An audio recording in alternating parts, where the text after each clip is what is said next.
Hey guys, welcome to The Flip Side. I'm Dave Albin, and you guys all know Andy Frudd here. And what The Flip Side is we are basically taking a ministry that me and Andy were both part of years ago, and we had tons of these great philosophical conversations, and we've kind of been thinking about a few of these, and we put them down, and we wanted to share them with you guys and invite you to come back and hang out with us here at The Flip Side and just think about some of these things. So our first topic today that we're going to get into is this thing called praying for the door. So Andy, tell us what's some of the background of this whole praying for the door thing.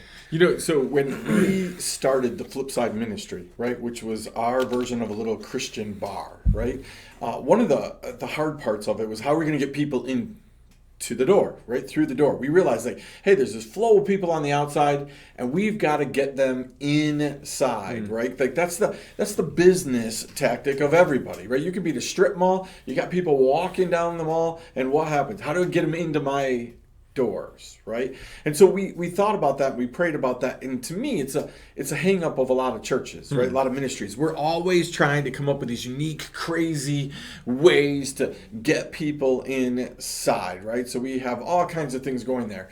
But from an early moment, you and I sat down and really we started talking about this whole door philosophy, right? So we could spend all of our energy, time, and effort trying to get people in. So we could have put you out there, in a sausage costume, and free hamburgers, free sausage, free drink. We could have done all that kind of stuff.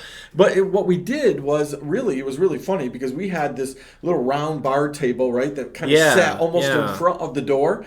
I remember we that. Sat there and we played Uno. So the first couple weeks it was you, me, and my wife Ruth, and we were just, playing Uno, playing cards, getting to know each other.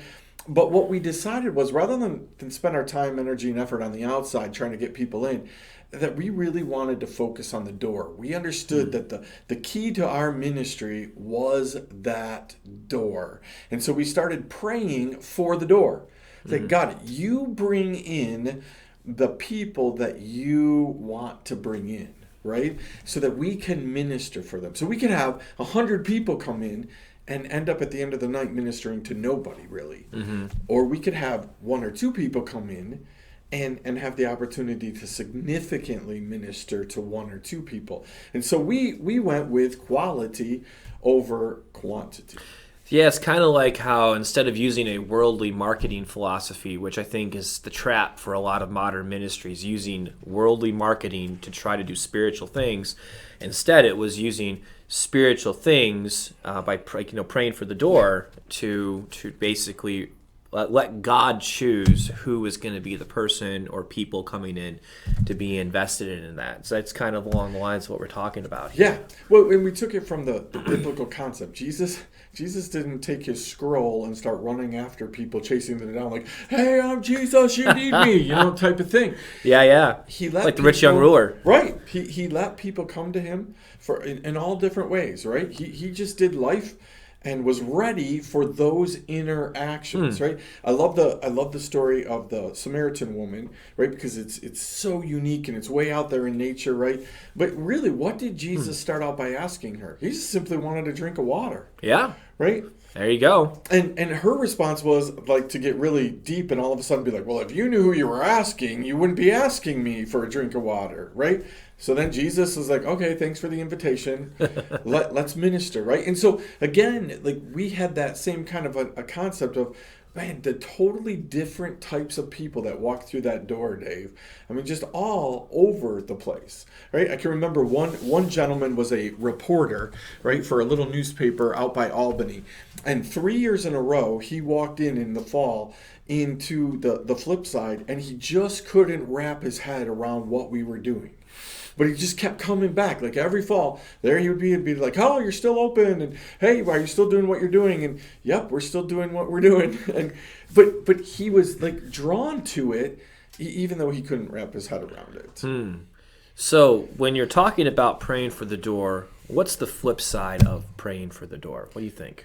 I think the flip side of praying for the door is not to pray for the door, and to allow anybody who wants, hey, just bring anybody in. right?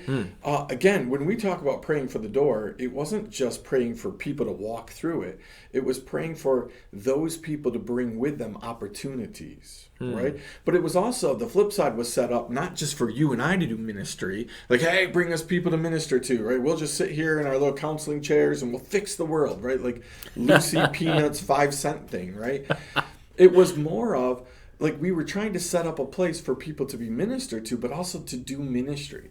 So it was also, Lord, pray that whoever brings people in through that door, that their ministry goes well, that, like, what happens inside this place is protected, right? And that it's God blessed, ordained, and it works. But also as people leave the door, praying that God would protect them and keep them, because a lot of what happens is, you and I both know, we go to a church, we go to friends' houses, we have a great experience, right?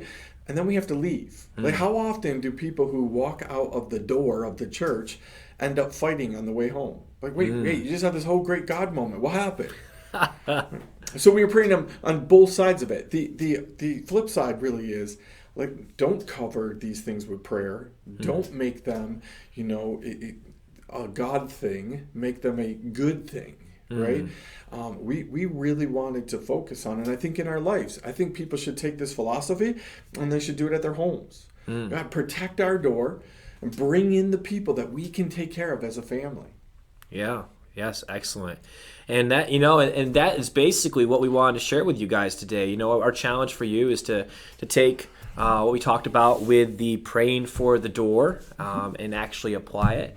And hopefully you'll join us again next time as we have another conversation, kind of looking at some of the philosophical background of the flip side. And we hope that you'll join us, and we'll do it again next time. And thank you for joining us, and we'll see you soon.